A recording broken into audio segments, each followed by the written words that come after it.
Assalamualaikum warahmatullahi wabarakatuh. Baiklah Bu, hari ini kita membahas konsep dasar dari media pembelajaran gitu ya. Jadi kalau sudah mendengar kata media, mungkin semuanya sudah membayangkan sebuah alat-alat gitu ya. Nah, di sini kita membahas dulu apa sih itu pengertiannya, manfaatnya, dan lain sebagainya. Jadi pengertian media pembelajaran itu adalah bentuk saluran yang digunakan untuk menyalurkan pesan, informasi, atau bahan pelajaran kepada penerima pesan. Atau penerima pesan ini bisa kita sebut juga dengan si pembelajar. Dan dapat pula kita katakan bahwa media pembelajaran itu adalah berbagai jenis komponen dalam lingkungan pembelajar yang dapat merangsang pembelajar untuk belajar. Nah, di sini ada beberapa yang menurut para ahli, Ibu mengambil dua, yaitu menurut Latuheru.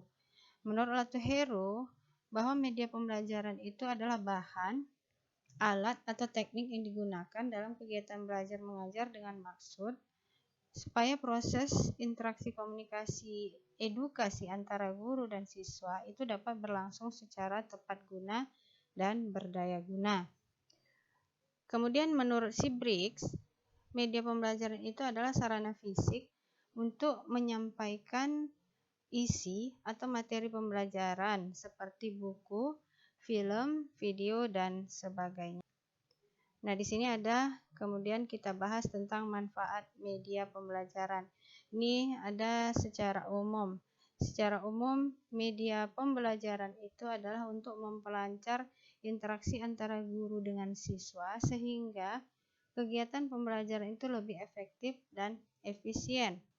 Nah, kalau kita bahas satu persatu manfaat dari media pembelajaran itu, yang pertama, itu pengajaran itu lebih menarik perhatian siswa sehingga menumbuhkan motivasi dalam belajar. Kemudian, bahan pengajaran itu lebih jelas maknanya sehingga dapat menguasai tujuan pembelajaran dengan baik atau lebih konkret dan nyata. Kemudian, metode pengajaran itu lebih bervariasi.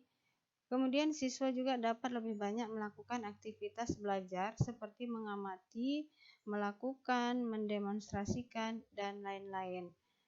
Nah, mungkin masih banyak lagi ya yang nanti bisa cari apa-apa aja itu manfaat dari media-media pembelajaran. Nah, di sini media pembelajaran itu kalau digunakan dengan tepat, itu dapat membawa keberhasilan belajar dan mengajar, yaitu mempunyai atau memiliki 4 fungsi. Yang pertama itu adalah fungsi atensi, yang kedua itu fungsi afektif, yang ketiga fungsi kognitif, yang keempat fungsi compensation.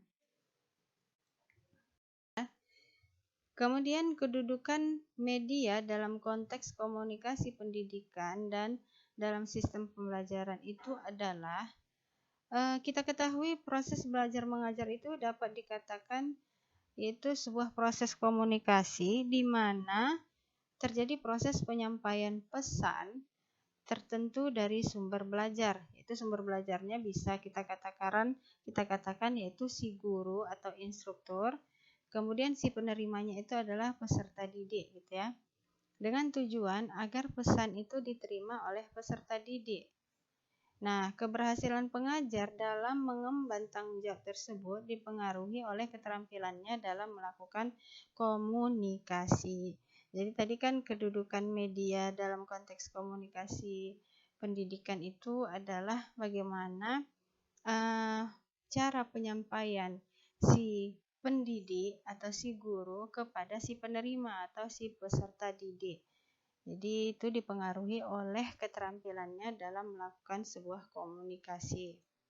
Nah, kalau kedudukannya dalam sistem pembelajaran, itu yang pertama merupakan sebuah alat untuk memperjelas bahan pengajaran pada saat pengajar itu menyampaikan sebuah pembelajaran. Nah, kemudian juga sumber belajar bagi siswa. Kemudian juga sebagai alat untuk mempertinggi proses interaksi guru siswa dan interaksi siswa dengan lingkungan. sehingga nanti dapat mempertinggi kualitas proses dari belajar mengajar.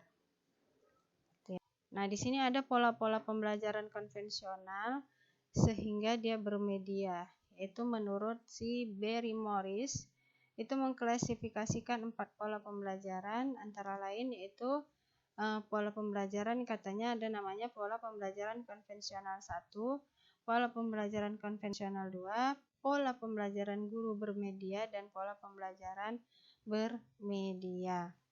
Nah, karakteristik atau ciri media pembelajaran itu ada 3, yaitu ciri fiksatif, kemudian ciri manipulatif, kemudian ciri distributif. Oke. Nah, jadi setelah kalian melihat video ini, nanti ada Ibu berikan tugas, yaitu di Google Classroom nanti kalian lihat apa-apa aja tugasnya. Jadi tadi di beberapa slide itu ada pengertian-pengertian yang belum Ibu sampaikan. Jadi tugas kalian di situ untuk mencari tahu apa sih pengertian-pengertian tersebut. Gitu ya. Jadi nanti bisa dicek apa tugas di Google Classroom-nya. Untuk pemaparan Ibu hari ini, Ibu cukupkan dulu. Kurang dan lebihnya Ibu mohon maaf. Assalamualaikum warahmatullahi wabarakatuh.